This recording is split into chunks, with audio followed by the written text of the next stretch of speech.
Hello, and welcome to Songs for the Struggling Artist, the blogcast. This is episode 346. My name is Emily Rainbow Davis, and you are most welcome to this blogcast. Today's blog is pop culture. Also, last week, I talked to you about the movie Tar.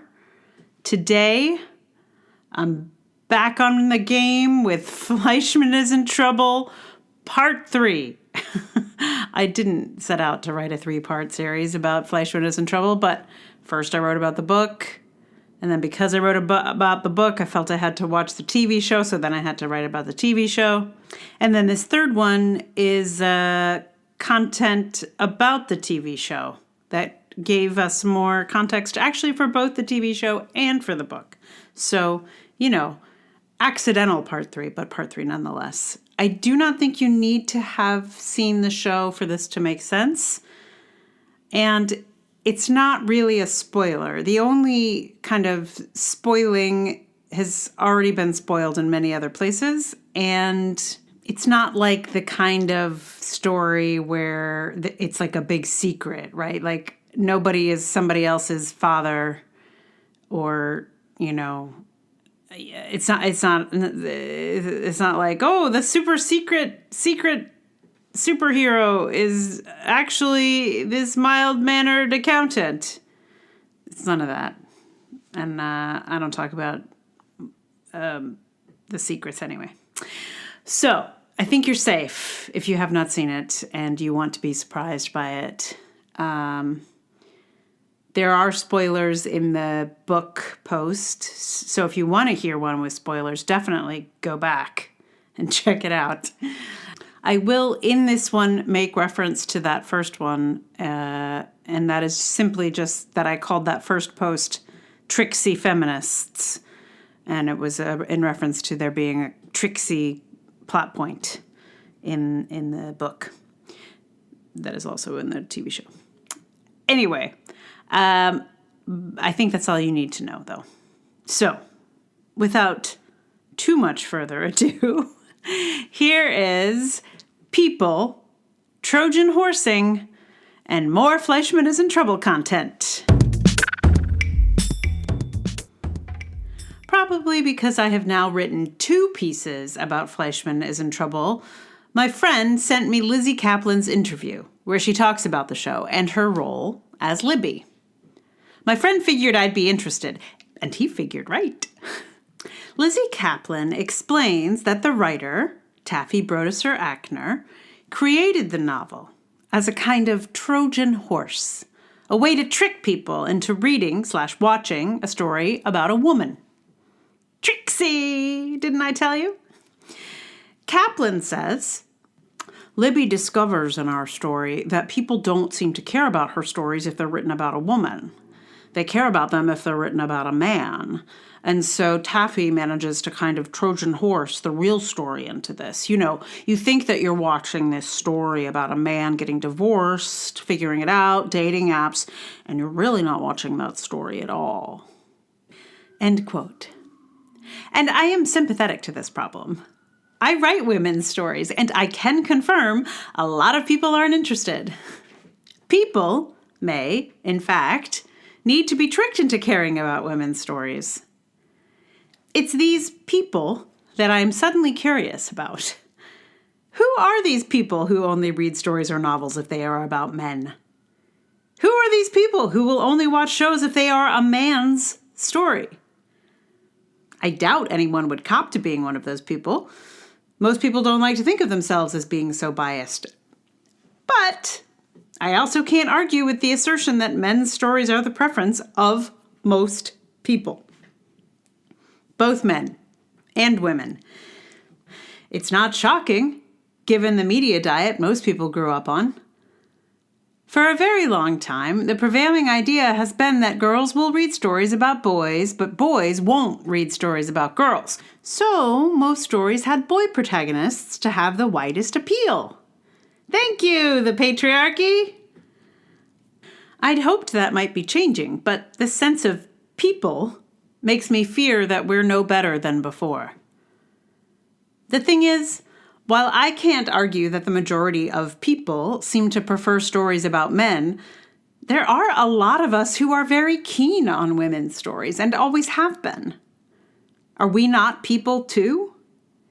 If you went and hung out at, say, the feminist press, you'd find that pretty much all the people there would prefer a woman's story. If you sat in the editorial office of Bust or Bitch or Ms. Magazine, I think you would choose a woman's story first. But some people still need to be tricked into reading or watching a woman's story, I suppose. I was reading the first chapter of Dahlia Lithwick's Lady Justice, which is full of stories about women in the law, and she talks about how a law professor wondered why she'd waste time and credibility writing a pink book about the law. That guy would clearly need to be tricked. But the people who made Lady Justice an instant bestseller didn't require any tricking.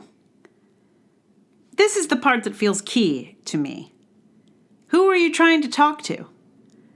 If it's the guy who feels you'll lose credibility by talking about women, yeah, you're going to need to trick him into paying attention to women's stories. I have nothing to say to that guy. And yes, maybe that does mean that people don't want to listen to me. But also, that guy sounds like a dick. I don't like to think of people as irredeemable, but I can't imagine what I could say to reach such a person. Nor do I want to. I guess people are usually the population of the patriarchy, and of course the patriarchy prefers stories about men, and if you are trying to please the patriarchy, you will have to resort to some trickery to be heard on the subject of women. I'd just as soon the patriarchy went and fucked itself, so I'm not so keen on the trick. I mean, if I were going to Trojan horse the patriarchy, I'd go all the way and hide our best feminist warriors in a wooden horse's belly and bust out in the middle of the night to create havoc and burn the patriarchy down.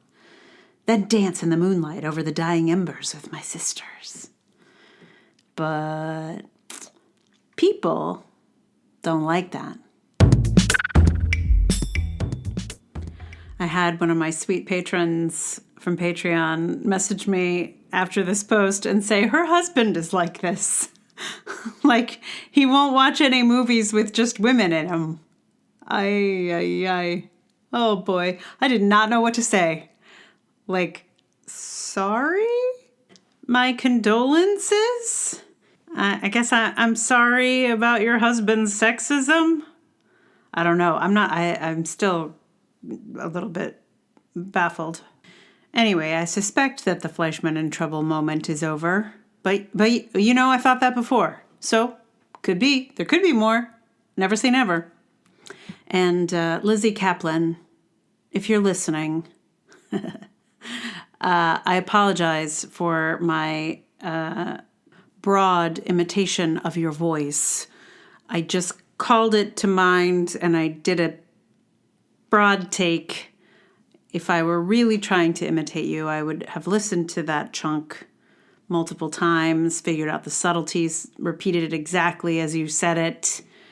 But I just wanted to give that moment a different voice. That wasn't mine. So I used the perhaps stereotypical version of Lizzie Kaplan. So please forgive me if it was hurtful. Also, I'm sure Lizzie Kaplan is not listening to this podcast. But if you are, welcome. And welcome to everyone who might be new. If you're new, here's how this is going to work. I'm going to finish up talking about a couple of things, and then I'm going to play a song that is loosely connected to this blog post. So to everyone, thank you for listening. And if you like this podcast, please tell someone about it. Like, review, subscribe, all the things. And if you'd like to support it with your dollars, amazing. Patreon.com/Emily R. Davis is the top of the line support, but there's also Ko-fi, there's PayPal. All those links are in the show notes. And just a side note, I got accepted to this amazing residency in Crete, in Greece, for this summer, 2 weeks this summer. And it looks glorious, but it is not free. So I am hoping to raise the funds to be able to get there. So if you like this podcast and want to help support that process, who knows what kind of stuff I'm going to get up to after spending 2 weeks in Crete. I mean, right? So if you'd like to specifically support that endeavor, I have a goal set up on the Ko-fi page that covers what the fees are and, how to support there. And it would mean the world to me. So if you feel like contributing to get me to Greece, I would really appreciate it. And I'll probably be talking about it a little bit more as time goes by. But I just got the acceptance last week, a few days ago. I don't know when it was. Oh, it was Wednesday, Thursday, something like that. And now it's Monday. So a few days ago. Yeah. So thank you in advance. And thank you for listening to all of this business. Appreciate it a lot. So the song, what's the song? The song is a song called Trojan Horse. I looked up all the songs about Trojan Horse, and there aren't very many. There just weren't. There's maybe 3 that I found. One, though, was a giant hit in many parts of the world, but not this one. So I'd never heard it before, never heard of it, but apparently huge hit from 1978, a Dutch group called Love, L-U-V. Love. I don't know if you pronounce it differently when it's spelled L-U-V, but it feels different, certainly. Anyway, it's a 3-woman group. They sound a lot like ABBA. It's not a good song. I'm just going to say. It was fun to mess around with, but it's just like, it's so silly. It makes no sense. Like, no sense. But they do say Trojan Horse many times over the course of this song. It is not logical in any way. It's like no one has ever heard of the story before. It feels like the Trojan horse idea is that a man tricks a woman into dancing with him by convincing her he's going to marry her, I think, is the idea that the marriage is the Trojan horse. It's not clear. Also, hilariously, there's a line that's a reference to Julius Caesar, which is especially crazy. Like, the Trojan horse story has nothing to do with Julius Caesar. And yet, you came, you saw, you conquered is a line of the song. It is so silly. It is delightfully silly, actually. So I'm gonna play that for you in just a minute. I'm doing it on ukulele. So, 3 chords, not very complicated chord-wise. I don't have, unfortunately, a bagpiper like the original song has. It seems to have a whole bagpipe corps, team? What do you call a group of bagpipes? Band?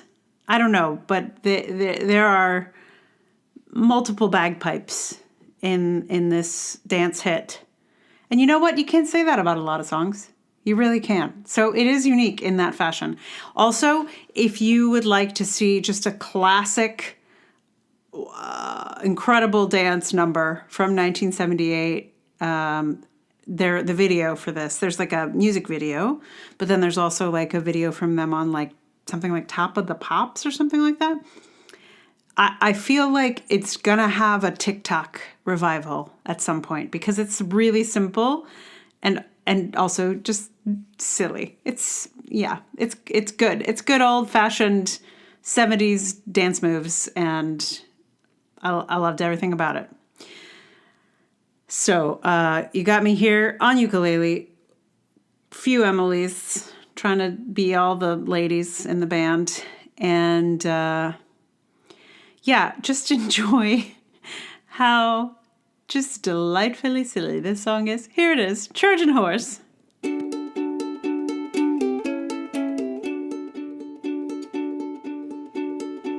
You came in through the door like the Trojan horse. You came onto the floor